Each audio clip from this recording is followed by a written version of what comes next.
뉴스 하이킥. 뉴스? 바로 내 이야기죠. 뉴스요? 멀리 있는 게 아니라 여기 있죠. 뉴스는 일상이다. 또 이웃들의 소식이죠. 살아가는 게 뉴스 아닌가요? 사람 사는 이야기가 뉴스다. 표창원의 뉴스 하이킥.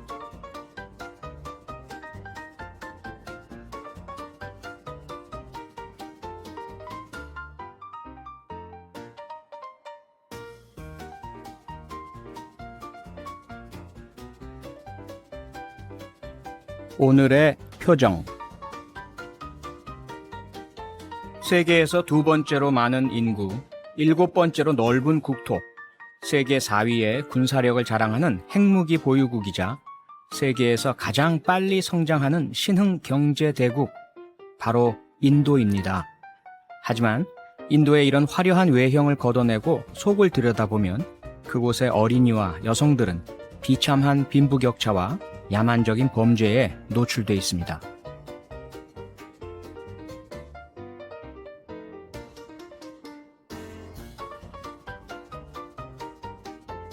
아들을 바라던 아버지가 갓 태어난 쌍둥이 딸에게 살충제를 먹여 살해하려 했던 최근의 사건. 이 사건의 배경에는 신부가 천문학적인 지참금을 내야 하는 인도의 전근대적 결혼 문화가 있었습니다. 반면에 인도 최고 갑부 무케시의 딸은 결혼식 비용만 1,000억 원이 넘는 초호화 잔치를 벌이며 부를 과시했죠. 인도에서 발생한 성폭행 사건 피해자 중에서 4분의 1 이상은 어린이라고 합니다. 13살 소녀가 이웃 남성에게 성폭행 당한 뒤 살해된 사건, 5살, 6살 어린이와 86살 할머니가 성폭행 당하는 사건 등이 연이어 발생하면서 인도의 야만적인 범죄는 국제적인 문제로까지 부각되고 있습니다.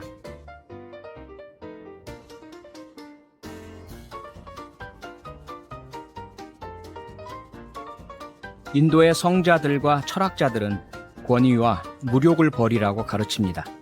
하지만 그 가르침은 빈부격차와 성폭력에 고통받는 인도의 서민과 약자들의 현실과는 너무나도 동떨어져서 현기증마저 납니다.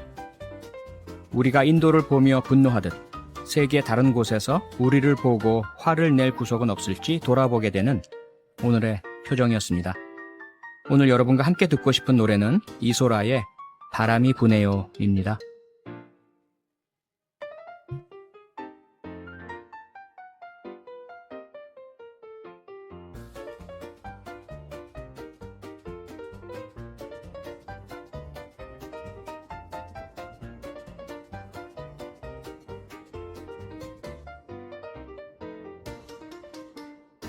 바람이 부네요.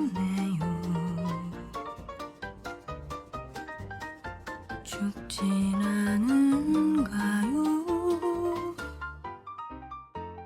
이소라가 부른 바람이 부네요 듣고 왔습니다. 이영애님, 너무 슬프네요. 아이들에게 왜 이렇게 잔인하게 구나요? 황영성님, 이런 사건 보면 인도 정말 생각하고 싶지 않은 나라. 그렇지만 무관심은 아닌 복잡한 신경입니다.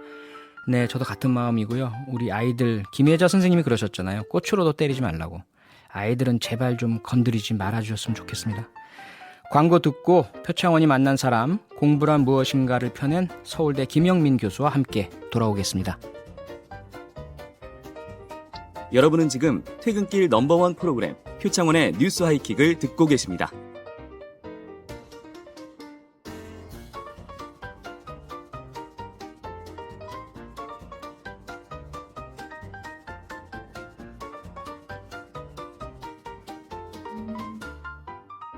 표창원이 만난 사람.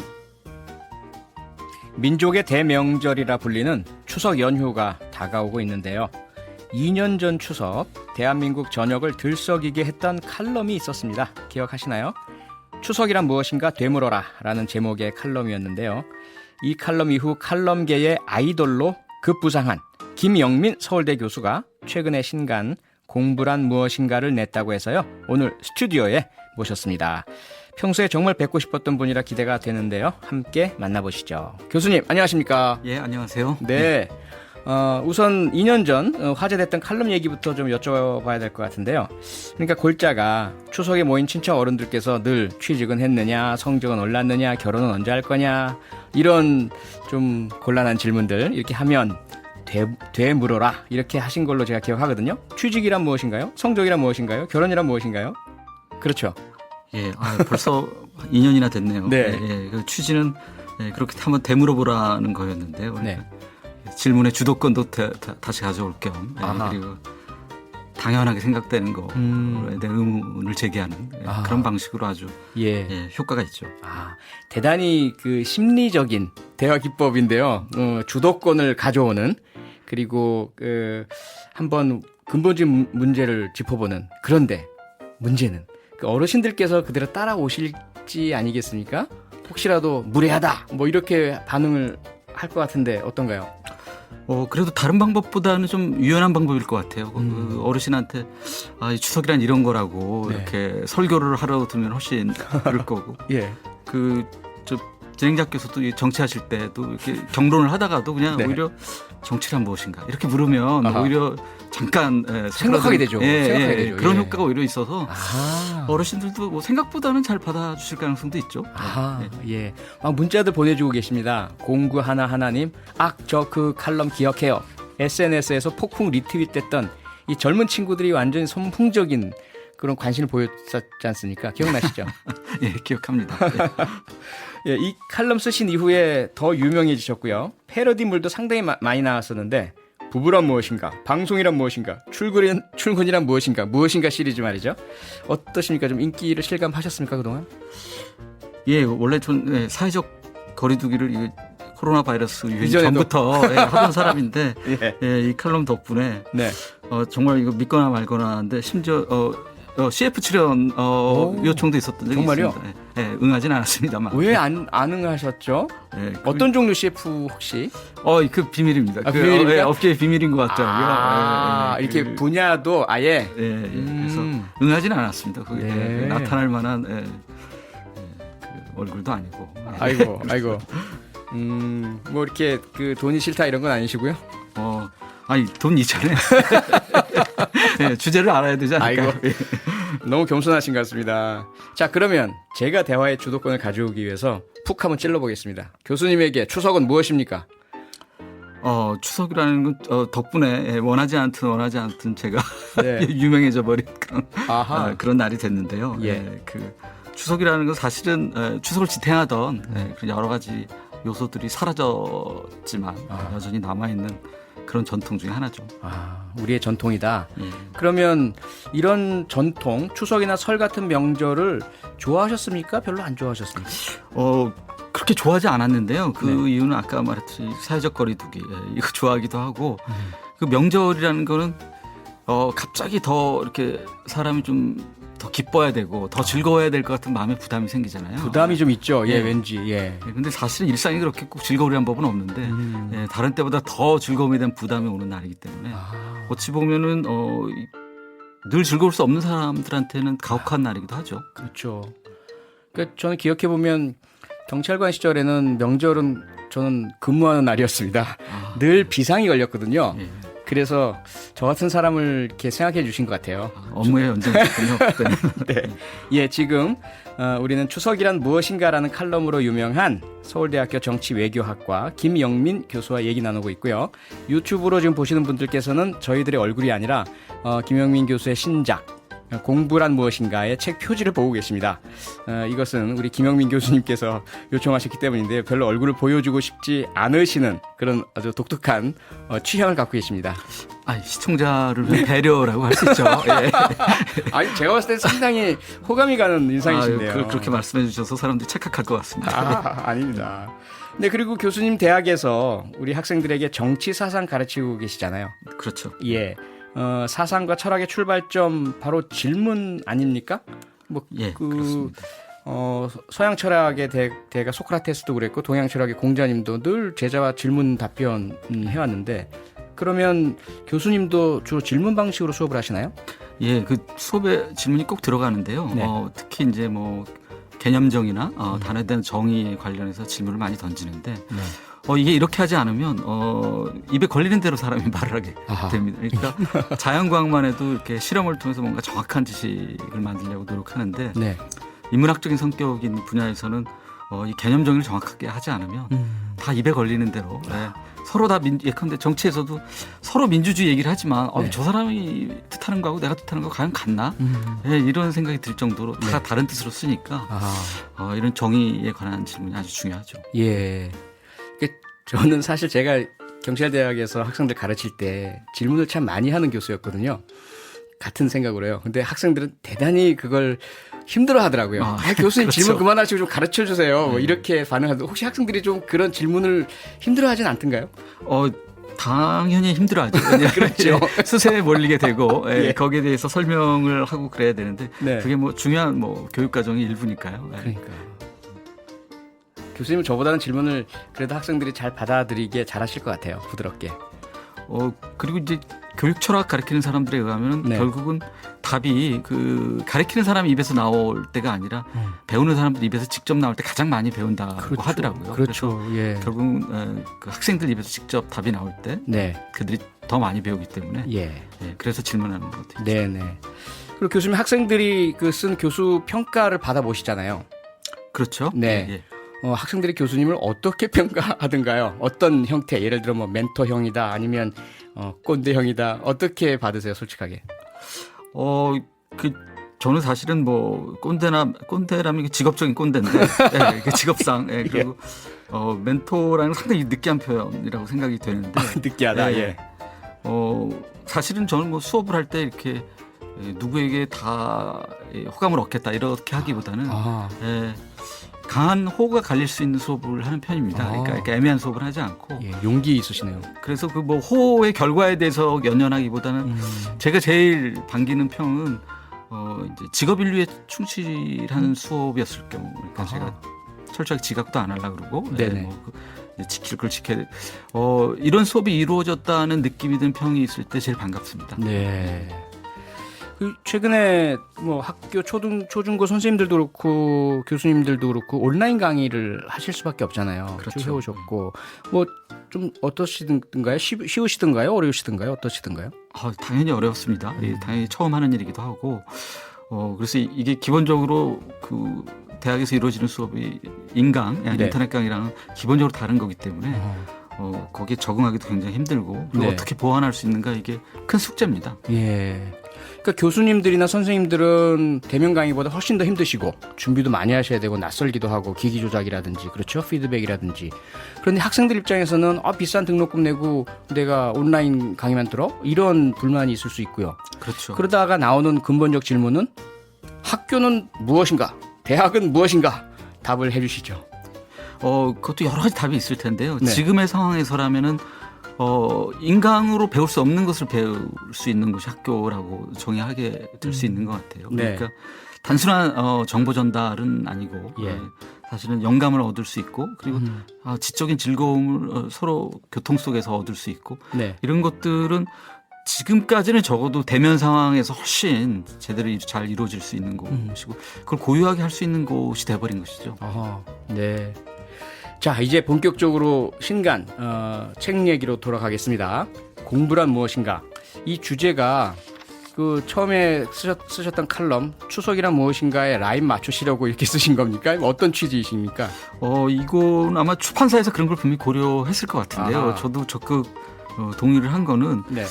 뭐 그 라임도 좋지만 사실은 저는 이제 자신들이 지금 배워온 공부에 대해서 네. 이게 이 공부란 도대체 뭐지?라고 자문할 수 있게 되기를 바랬거든요. 네. 그런 면에서는 아주 적절한 질문이자 제목이었다고 저는 생각합니다. 네. 그런데 말입니다. 네. 저도 사실은 공부란 무엇인가를 딱 듣는 순간 그럼 또 공부가 무엇인지도 또 공부해야 돼? 이런 공부 머리 아파 또 해야 돼? 이제 다 졸업했는데 왜 우리는 이렇게 공부에 대해서 스트레스를 먼저 느끼고 힘들어하고 그럴까요?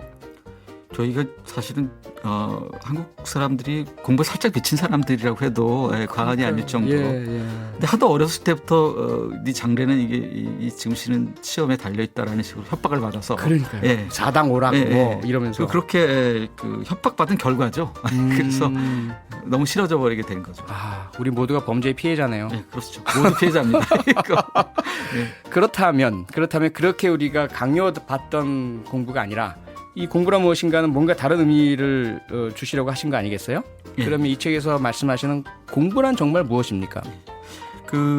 이 책에 담겨 있는 어떤 내용 중에 하나는 요약식 이해 같은 것이 이제 그거는 입시에 최적화된 거다. 네. 그래서 공부란 무엇인지에 대해서 제가 여기서 요약식 답을 드리는 거는 제 책 취지 안 맞는 것 같은데. 다만 그러네요. 누차 강조한 거는 어쨌든 이게 공부라는 게 즐거울 수도 있는 일이다. 충분히 즐거울 수 있는 일이고 네. 어떤 것의 수단이 되지 않을 수도 있는 것이고 우리는 우리가 저열해지지 않기 위해서 보다 나은 상태를 희망할 필요가 있다. 네. 이런 여러 가지 걸 염두에 두면서 쓴 책이죠. 예. 그렇다면 예를 들어 좋은 성적을 얻기 위한 공부, 취직하기 위한 공부, 더 좋은 학교에 가기 위한 공부 이런 수단으로서의 공부는 머리를 아프게 하고 스트레스를 느끼게 하는데 그게 아니라 정말 즐겁고 재미있는 공부가 있을 수도 있다라는 말씀이잖아요. 네, 그렇죠. 근데 왜 우리 사회는 그렇게 즐겁고 재미있는 공부는 떠올리지도 못하게 하고 공부만 하면 수단, 취업, 시험 이것만 떠오르는 세상이 되었을까요? 그 원인은 뭐 굉장히 많겠죠. 예. 아마 정치 활동하실 때 그런 여러 가지 요소를 느끼셨을 텐데 네. 기본적으로 사람들이 생존의 위협, 이 경쟁에서 살아남아야 한다는 생각, 그래서 마음의 여유가 사라지기 때문에 네. 굉장히 한가롭게 들게 되는 거죠. 근데 동시에 이제 인생이 너무 즐거울 수도 있고 중요한 기간을 네. 그 소진되고 나면 그 게임이 끝났을 때 굉장히 허탈하겠죠. 4311님 문자 주셨는데요. 정말 궁금한데 교수님은 공부가 재밌으세요? 정말 믿거나 말거나 정말 재밌습니다. 네. 그럴 수 있습니다. 그리고 저랑 같이 공부하는 뭐 대학원생들이든 뭐 제가 보기에는 즐거워하는 것처럼 보이더군요. 그렇게 모르죠. 그 속이야 뭐 정확히 알 수 없지만. 근데 즐거울 수 있다는 건 확실히 저는 즐겁습니다. 네. 그 대신 뭐 저는 공부를 이렇게 수단화해서 하고 있지는 않기 때문에. 그래서 차이가 즐겁다. 있겠죠. 네. 그러면 어쨌든 보통 사람들은 뭐 시험의 압박, 취직의 압박, 승진의 압박 그 속에 살아갈 수밖에 없는데 그럼 보통 사람이 수단이 아닌 공부를 즐겁게 할 수 있는 어떤 뭐 팁이 있으실까요? 이게 수단으로서의 공부가 인생에서 아주 없을 수는 없다고 보고요. 네. 불가피한 면이 있을 텐데 그 기간을 좀 줄일 필요가 있는데 예. 그 외국어의 예를 들어보죠. 그러니까 지금 외국어 시험에 합격하기 위해서 기출문제를 계속 풀고 있다. 그 재미가 있을 리도 없고 그리고 심지어 영어 실력도 혹은 외국어 실력도 잘 늘지 않을 겁니다. 그렇죠. 그보다는 평소에 뭐 해당 외국어로 책을 읽고 영화를 보고 이렇게 하면 그 과정도 즐겁고 근데 그러다 보면 나중에 결국 시험도 잘 치게 될 수도 있겠죠. 그러니까 좀 긴 호흡을 가져야 되는데요. 그 긴 호흡을 가질 수 있게끔 사회 전반이 좀 배려할 수 있었으면 좋겠습니다. 그 어렸을 때부터 그렇게 해주시면 좋은데 학교에서부터 그렇죠. 네. 그러니까 바로 눈앞에 있는 성적이 아니라 좀 길게 알고 싶은 걸 알고 더 쉽게 더 잘 이해하고 이렇게 하다 보면 재미도 붙을 텐데 말이죠, 그렇죠? 예, 안타깝습니다. 안타깝습니다. 이수미님이 문자 보내주셨는데요. 공부도 하나의 재능이다라고 하는데 교수님 생각은 어떠세요? 그럼 공부도 공부하는 일을 말하는 것 같은데요. 네. 사실 모든 일에 재능이 게재되지 않는 분야는 없죠. 예. 그렇기 때문에 예. 공부도 재능이지만 또 거꾸로 말하면은 그 재능으로만 되는 일은 또 전혀 없기도 합니다. 그런 역설이 있죠. 그러네요. 그러니까 예. 재능이 아닌 일도 없지만 네. 동시에 재능 하나만 갖고도 할 수 있는 일도 없기 때문에. 네. 운동 선수들도 주로 그런 얘기를 많이 하더라고요. 뭐 이승엽 선수나 손흥민 선수나 그렇게 잘하는 선수들이 저는 즐겁게 운동을 합니다. 즐겁게 해야 잘합니다. 이렇게 말을 하니까 서장훈 선수 아시잖아요. 네. 서장훈 선수 그거 다 거짓말이다. 국가대표 된다든지 시합에서 이기려는 그런 운동은 재미있을 수가 없다. 고통과 그런 아픔의 연속이다. 이런 말을 하더라고요. 그러니까 이게 공부도 그렇게 적용을 된다면 조금은 재미있는 공부라는 게 현실적이냐라는 반론도 있을 수는 있을 것 같아요. 그 호흡을 좀 길게 가지면 좀 낫지 않을까. 왜냐하면 서장훈 선수도 아마 그 어떤 대회에 나가서 우승해야 된다는 그런 목적에 대한 수단이 되고 그래서 네. 아마 그 순간 굉장히 괴로웠을 것 같은데요. 예. 그리고 이게 괴롭다는 것과 즐거움을 느끼는 게 또 동시에 또 일어날 수 있는 현상이거든요. 너무 쉽기만 하면 네, 사실 맞아요, 그렇게 또 맞아요. 즐겁지도 않습니다. 맞아요, 맞습니다. 예. 이번 책뿐만 아니라 책 많이 쓰셨잖아요. 일간지 칼럼도 꽤 쓰시고. 예, 그러고 있네요. 네. 글을 많이 쓰는 거 이것도 뭐 공부의 일 아닌가요? 왜 이렇게 글을 많이 쓰십니까?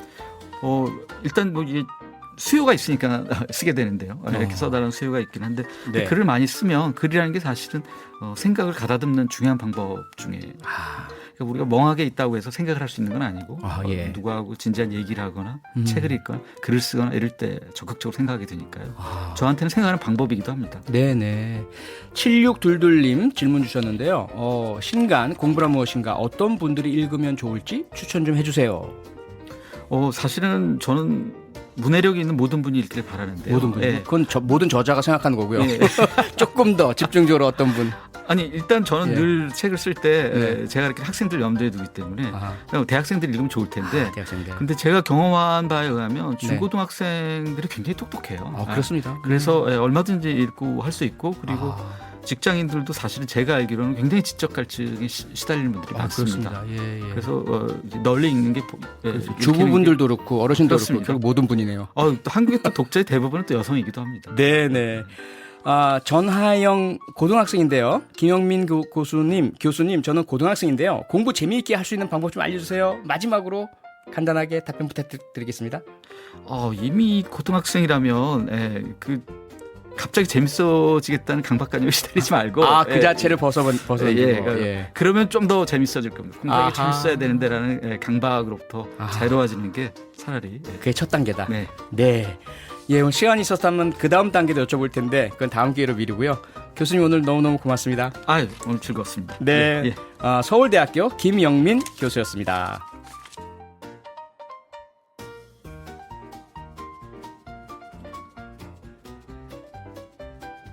개인적으로는 제가 가장 좋아하는 코너입니다. 이번 주 스포츠 소식 정리합니다. MBC 스포츠 플러스 도상현 기자. 어서 오세요. 안녕하세요. 반갑습니다. 네, 도상현 기자 벌써 올라왔어요. 7677님. 기자님 어떡하실 거예요? 왜 이렇게 계속 틀려요? 크크크크. 오늘은 뭐 하나 걸고 가세요. 제가 그 맨 처음에 이제 나왔을 때부터 이제 표디랑 이제 내기를 했잖아요. 제가 이제 들어오면서 말씀을 드린 게 제가 이제 계속 이렇게 내기를 하다가는 이제 알거지가 되겠다. 이런 생각을 좀 하면서 왔습니다. 뭘 안 걸었잖아요. 근데 안타깝게. 그렇죠. 걸었어야 살았습니다. 되는데. 네. 자, 메시가 바르셀로나를 저는 남는다, 안 떠난다라고 했고 도상현 기자는 떠난다고 했습니다. 네. 그런데 바로 지난 금요일 날 이 자리를 떠나자마자 메시 잔류 기사가 떴죠. 그러니까 해명 좀 제가 하세요. 녹화를 하고 이제 네. 집에 딱 도착을 하니까 바로 잔류 기사 뜨더라고요. 그러니까요. 그래서 다행이다. 한 주 벌었다. 이런 생각을 했는데 예. 또 이 시간이 옵니다. 제가 또 이 스튜디오에 들어오면 매번 이제 크게 웃고 시작을 하는데 네. 제가 아주 무한하네요. 그 전에는 유로피언 챔피언스 리그에서 누가 우승할 것이냐. 네. 도상현 기자는 파리 생제르맹이다. 저는 바이에른 뮌헨이다. 제가 또 이겼잖아요. 제가 이제 스포츠 기자를 할 게 아니라 이제 하셔야 되지 않을까? 그러니까 이 아마추어한테 이렇게 프로가 연속 2번 지면 어떡합니까? 제 어깨가 막 으스으스 올라갑니다. 네네. 자, 그 다음에 또 하나 지난번에 예상하신 게 류현진 선수가 양키스를 상대로 4승 거둘 것이다. 네. 이거 역시 완전히 처참하게 빗나갔습니다. 제가 이제 방송에서 또 류현진 선수 잘할 것 같다 이렇게 말씀을 드렸는데 네. 바로 이제 메시 선수가 잔류한다고 뜨잖아요. 그래서 이거 류현진 선수도 부진하는 거 아닌가 이렇게 생각을 했는데 또 네. 공교롭게 저 때문에 그런 건 아니겠습니다만 이제 류현진 선수가 또 양키스전에서 아쉽게 부진하고 말았습니다. 도상현 기자 때문일 수도 있습니다. 이렇게 속단하지 마세요. 자, 원인이 뭐였을까요? 아니 그 전까지 정말 환상적인 투구지 않았습니까? 그렇죠. 동료 수비수들의 에러를 해도 류현진 선수가 그냥 삼진 잡아서 끝내버리고 했는데 왜 양키스만 만나면 이렇게 작아지는 걸까요? 그러니까 류현진 선수가 사실 1회 때 이제 백투백 홈런 이제 2타자 연속으로 이제 홈런을 맞았잖아요. 그때 네. 이제 몸쪽으로 패스트볼을 붙였는데 이제 예. 그 공이 이제 연달아 넘어가면서 좀 약간 심리적으로 위축된 부분이 없지 않아 있었던 것 같아요. 뭐 물론 류현진 선수 진짜 베테랑이고 또 예. 에이스고 뭐 그런 이 감정에 휘말리지 않는 선수기는 하지만 네. 이날 경기에서 패스트볼 비중이 정말 적었고 이제 그랬죠. 몸쪽에 그리고 패스트볼 구속도 안 나왔거든요. 안 나왔죠. 이제 예. 평소보다 한 4km, 5km 정도 나오지 않으면서 이제 바깥쪽에 체인지업만 좀 주구장창 던진 게 상대 타자들에게 좀 공략되지 않았나 생각이 듭니다. 네. 그런데 말입니다. 이 경기에서는 오히려 그동안 그렇게 빈타를 보이던 토론토 타선이 딱 류현진 선수 내려가자마자 6회 무려 10점이나 한 회에 내버렸어요. 그렇죠. 그러니까 이 많은 분들께서 이럴 거면 한 이닝만 빨리 내면 좋지 않았느냐 뭐 이렇게 얘기를 하시는 분들도 계시지만 예. 그래도 패전 지어준 게 어딘가 하는 예. 생각으로 저는 이제 경기를 봤는데요. 예. 토론토 선수단이 아무래도 좀 이제 젊은 선수들로 타선이 이루어져 있다 보니까 아무래도 좀 기세를 타면 한 번에 뭐 대량 득점하고 뭐 안 풀리는 날은 뭐 동반부진하고 이런 경우가 좀 자주 있는 것 같은데 네. 이날 경기에서는 뭐 다행히 동료들이 사실 그동안 류현진 선수가 동료 선수들이 에러하고 뭐 실책하고 뭐 득점 지원 적게 해주고 이래도 승리를 본인이 따왔잖아요. 그랬죠. 뭐 이런 경기도 또 한 경기 있어줘야 되지 않겠습니까? 그러게요. 자, 문제는 양키스인데요. 류현진 선수가 도대체 이게 뭐 양키스에 대한 공포증인가요? 아니면 뭔가 류현진 선수의 투구와 양키스 타자들 간에 뭔가 궁합이 안 맞는 건가요? 이유를 뭐라고 보세요? 그러니까 사실 지난해에는 이제 양키스 타선이 또 워낙 뜨거웠었던 때고 그렇죠. 이제 주축 타자들도 다 있었기 때문에 에런 저지, 네, 뭐 네. 스탠튼, 뭐 그렇죠. 괴물들이잖아요. 뭐 디디 그레고리우스한테 그레고리, 이제 말로 네. 홈런 맞은 거 뭐 기억하시는 분들도 맞아요. 계실 거예요. 네. 근데 이번 경기는 사실 이제 주축 선수들이 많이 빠진 상황이었거든요. 그랬었습니다. 그래서 저도 이제 호투를 내심 기대를 했는데 그러니까. 네. 이 류현진 선수가 아무래도 이제 팀 상대할 때 뭐 네. 그런 생각을 별로 안 하겠지만 이 초반에 경기 초반부터 두 개를 맞고 홈런 두 개를 맞고 시작하다 보니까 좀 위축된 게 아닌가. 또 이 바깥쪽 일변도 사실 포수는 이 몸쪽 공도 많이 요구를 하고 좀 다른 다양한 투구 패턴을 가져가려고 생각을 했었던 것 같은데 네. 류현진 선수가 뭐 중계 보신 분들은 아시겠지만 이 포수 요구하는 사인에 계속 고개를 좀 젓는 모습을 많이 보여줬거든요. 네. 이 그런 부분에서 이 류현진 선수의 볼 배합이 좀 읽히지 않았나 그런 생각이 좀 들었습니다. 경기 네. 후에 인터뷰에서도 이 체인지업을 많이 던지려고 생각한 게 잘못된 것 같았다 이런 식으로 또 얘기를 했으니까요. 네. 아무래도 다음번에는 좀 다양한 투구 패턴을 가져가지 않을까 싶습니다. 다음번 말씀하셨는데요.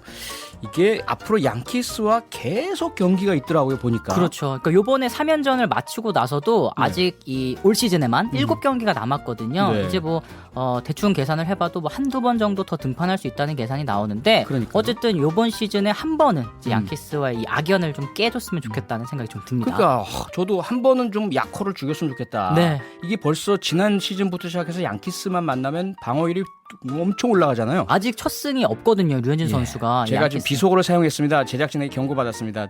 네, 양해를 아이고. 부탁드리겠습니다. 네네네. 기를 그러니까 주겠습니다. 기를 좀 죽였으면 좋겠다 이렇게 생각하셨는데 네. 이 양키스 타선들도 사실은 이렇게 에이스잖아요. 사실 류현진 선수가 네. 토론토의 에이스를 상대로 이렇게 좋은 모습을 보여주면 다음번에도 또 이제 기가 살 수가 있거든요. 예. 그러니까 요 기세를 한 번쯤은 좀 끊어가야 될 필요가 있다. 어떻게? 무엇을 어떻게 보완하면 그게 가능할까요? 그러니까 이번 경기에서는 뭐 아까도 말씀드렸지만 페스티벌 구속이 많이 안 나왔거든요. 네. 요날 이제 구장 이 세일런필드 구장이 좀 추웠다고 합니다. 바람도 엄청 불던데. 네, 바람도 좀 많이 예, 불고 막 이러다 유니폼이 보니까 펄럭펄럭하고 그러던데. 예, 이제 컨디션이 좀 좋지 않았던 영향도 있었던 것 같아요. 이제 다음번 경기에서는 다시 한 90마일 정도 본인의 페스티벌 평균 구속을 좀 되찾아주고 뭐 몸쪽 페스티벌 그리고 높은 코스 페스티벌, 뭐 컷 페스티벌 이런 사실 잘 통했었던 부분 이제 마이애미전에서 잘 통했었던 부분이 사실 양키스전에서는 하나도 나오지 않았던 게 많이 저도 경기 보면서 아쉬웠던 부분이었습니다. 네. 자, 그러면 다음 경기는 6일 쉬고 등판하는 매치전이 될까요? 아니면 또다시 양키스전이 될까요? 어떻게 보세요? 그러니까 지금 뭐 아무래도 이 일정상으로 뭐 이 로테이션대로 흘러간다면 이제 양키스를 만나게 되는 건데 사실 지금 휴식일이 이틀이나 또 공교롭게도 껴 그렇죠. 있습니다. 이제 네. 그러다 보니까 류현진 선수는 이제 14일 월요일이거든요. 네. 이제 매치전에 등판하지 않을까 하는 게 이제 우세적인 전망입니다. 그렇죠. 보비쉣. 야, 초반에 정말 엄청났잖아요. 이 류현진 선수. 도움이죠. 네. 예. 그런데 갑자기 무릎 뭐 부상이다 그러면서 빠지면서 언제 나오나 하는데 나온다면서요? 네, 이제 곧 복귀가 예상이 되어 있어요. 그러니까 예전에 사실 맨 처음에 부상당했을 때는 뭐 시즌 아웃이다 뭐 이런 얘기도 있었는데 네. 역시 젊은 선수라서 이 젊은 선수 회복이 빨랐던 것 같습니다. 이제 요 주말 이 매치전부터 복귀를 할 수 있다고 하니까요. 네. 류현진 선수도 이제 어쨌든 보비셋 같은 경우에는 유격수 수비 리그 평균은 되거든요. 이제 예. 수비도 수비지만 이제 타격에서 좀 많이 도와줬으면 좋겠습니다. 그러니까요. 자, 그러면 또 한번 예상을 해보시죠. 이번에는 4승이 가능하다.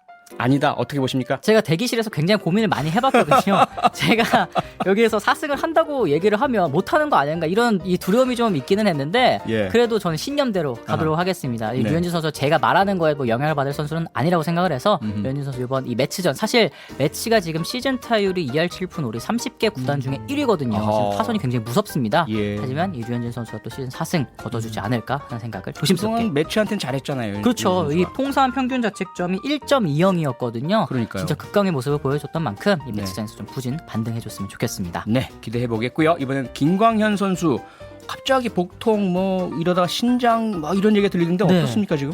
그렇습니다. 신장경색 저도 이제 이게 뭐 의료 쪽으로는 이제 문외한이다 보니까 네. 이제 주변에 이제 의사 선생님들한테 좀 여쭤봤거든요. 예. 그랬더니 이 결색이라는 게 이제 예전에 김광현 선수가 뇌경색을 한번 2010년에 알았었던 적이 있거든요. 이런 심혈관 쪽이 네. 좀 김광현 선수가 계속 지병인 것 같아요. 그러니까 아하. 꾸준히 약을 먹고 있었다고 하더라고요. 네. 근데 최근에는 좀 상황이 좋아져서 상태가 좋아져서 이 복용을 안 하고 있다가 네. 이렇게 또 문제가 생겼는데 다행히도 지금은 상태가 많이 나아졌다고 합니다. 이제 캐치볼도 하고 네. 복귀를 좀 차차 준비하고 있는 것 같아요. 세인트루이스도 지금 선발진 부진 때문에 고생 많던데 맞습니다. 빨리 네. 김광현 선수 복귀해서 김광현 선수나 세인트루이스나 빨리 좀 좋은 효과 났으면 좋겠고요. 네. 마지막으로 추신수 선수 정말 제가 좋아하는 선수인데 네. 마지막 지금 올해 부상 때문에 갑자기 또 이렇게 끊겼어요. 네, 지금 오른쪽 손목 부상으로 부상자 명단에 갔거든요. 예. 그러니까 추신수 선수도 올 시즌이 이제 텍사스와의 7년 계약 이제 마지막인데 이 마지막 좀 유종의 미를 거뒀으면 좋겠습니다. 이 그러게요. 19일 정도에 돌아올 수 있다고 하는데 네. 그러면 이제 한 10경기 정도 남거든요. 그래서 또 활약을 해주고 또 계약 네. 연장까지도 한번 기대를 해보면 좋을 것 같습니다. 네, 8911님. 빨리 다음 주 금요일 되면 좋겠네요. 도 기자님 승패 확인하게. 아무래도 제가 좀 펠레 역할이 좀 된 것 같습니다. 그러게요.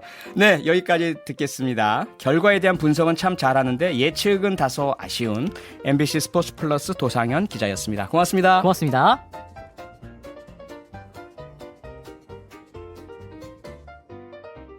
광고 듣고 왔습니다. 마이클 볼튼의 Lean on Me 흐르고 있고요. 이 노래 들으면서 한 주 마무리하겠습니다. 우리 서로에게 기대고 서로에게 기대를 얻게 내주는 그런 마음으로 함께 어려움 잘 이겨냈으면 좋겠습니다. 여러분 주말 잘 보내시고요. 다음 주 월요일에 뉴스 하이킥으로 다시 만나겠습니다.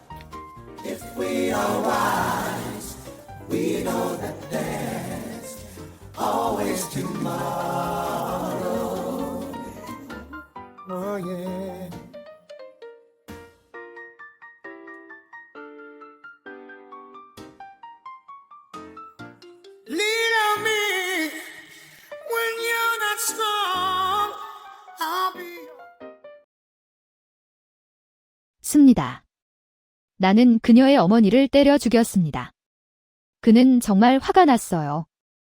그러자 그녀는 나에게 달려왔다. 릭탄의 얼굴. HB는 즉시 그를 시켰습니다. 바로 내 앞에서 그의 어머니의 손이 그의 날카로운 손톱을 통과했고 눈 깜짝할 사이에 그의 턱에 긴 피의 흔적을 남겼습니다. 태양이 어두워진다. 나는 즉시 내 손에 있는 유일한 전화기를 집어 그녀를 향해 세게 눌렀습니다. 그의 어머니는 소리쳤다. 데트탄. 룩탄 빈이 나를 꼭 껴안았습니다. 계속해서 싸우기 위해 앞으로 돌진하려는 의도를 지닌 사람. 그의 목소리는 낮았다. 룩탄이 감옥에 가는 것을 원하지 않으면 잘 숨어 있으라고 말하세요. 저는 좋은 아버지는 없지만 어머니는 저를 너무 잘 대해주셔서 무조건 보살펴 주십니다. 그래서 나는 지금 교만하고 교만해졌습니다. 그 기간 동안 나는 막대기를 사용하여 그를 때렸지만 실제로는 대부분 아버지 자신을 때렸습니다. 그는 나에게 이렇게 말했습니다. 편협하고 세심한 계산만으로도 충분한 결과를 얻을 수 있습니다. 문장 하나도 틀린 게 없습니다. 나는 다른 사람들에게 괴롭힘을 당하는 것을 참을 수 없습니다. 나 또한 내 사람들이 괴롭힘을 당하는 것을 참을 수 없었다. 룩친의 가족은 룩탄 빈을 괴롭히고 있습니다. 룩탄 빈보다 2살 어린 저는 룩탄 쉔의 동급생이기도 합니다. 룩탄은 어렸을 때부터 문제를 일으키는데 특화된 플레이보이 젊은 마스터였다고 약속했습니다. 그는 무슨 일이 일어나든 문제를 일으키는 것을 결코 두려워하지 않았습니다. 뒤에는 항상 다른 사람을 위해 싸우는 형제가 있습니다. 모두가 말했습니다. 그는 좋은 형제가 있습니다. 처음에는 나도 그렇게 생각했는데 어느 날 룩탄 빈이 퀴에게 벌을 받는 것을 보았습니다. 퀴 씨는 메시지를 보낸 순간부터 어두워질 때까지 마당에 남아 있었습니다. 단지 룩탄이 구타하겠다.